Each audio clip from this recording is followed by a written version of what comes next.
வாங்க, குழந்தைங்க அடிக்கிற பழக்கத்தை எப்படி ஈஸியா மாத்தலாம்னு இப்ப தெளிவா பார்க்கலாம். இது ரொம்ப கஷ்டம்தான் இல்லையா? ஆனா இத சரி பண்ண முதல்ல நாம ஒரு முக்கியமான கேள்வியை கேட்கணும். உண்மை என்னன்னா, குழந்தைங்க வேணும்னு அடிக்கிறதில்ல, அவங்களோட உணர்ச்சிகளை சரியா வெளிப்படுத்த தெரியாததுதான் முக்கிய காரணம். அதனால மத்தவங்கள அடிக்கிறதுக்கு பதிலா ட்ரம்ஸ் வாசிக்கிற மாதிரி பாதுகாப்பான வழிகளுக்கு அவங்க கவனத்தை மாத்தணும். சரி, இதுக்கான தீர்வுகளை பாப்போம்.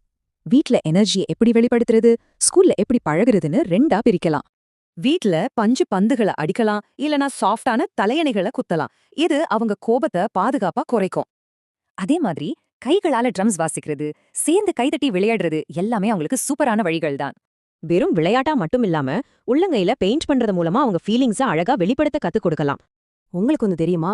உணர்ச்சிகளை கட்டுப்படுத்த மொத்தம் 44 வகையான பிரத்யேக உள்ளங்கை யோக ஆசனங்கள் இருக்கு. இப்ப ஸ்கூலுக்கு வருவோம். அங்க ஹைஃபை தர்றது, மூட் கார்ட்ஸ் மேட்ச் பண்றது எல்லாம் அவங்கள ரொம்பவே அமைதியாக்கும். பாதுகாப்பா தொடுறத பத்தி சொல்லிக் கொடுக்க பப்பட் ஷோஸ், அதாவது இந்த கைப்பாவை நிகழ்ச்சிகள் ரொம்ப பெரிய அளவுல உதவி செய்யும். எப்படி ஃபீல் பண்றீங்கன்னு கேக்குற டைஸ் கேம்ஸ், காமிங் பாட்டில்ஸ் இதெல்லாம் அவங்க உணர்ச்சிகளை ரொம்ப நல்லா புரிஞ்சுக்க வைக்கும். ஸ்லாப் தி ஷேப், அதாவது வடிவங்களை அடிக்கிற கேம் ஒரு பிரமாதமான ஐடியா. கத்துக்கவும் செய்வாங்க, பாதுகாப்பாவும் இருக்கும். விலங்குகள் மாறி நடிக்கிறது, மியூசிக்கல் ஃப்ரீஸ் விளையாடுறது இதெல்லாம் இந்த கத்துக்கிற ப்ராசஸ செம்ம ஜாலியா மாத்திடும். இந்த மாற்றங்கள் கண்டிப்பா வேலை செய்யும். உங்க குழந்தைக்காக இன்னைக்கு நீங்க எந்த உத்தியை ட்ரை பண்ண போறீங்க?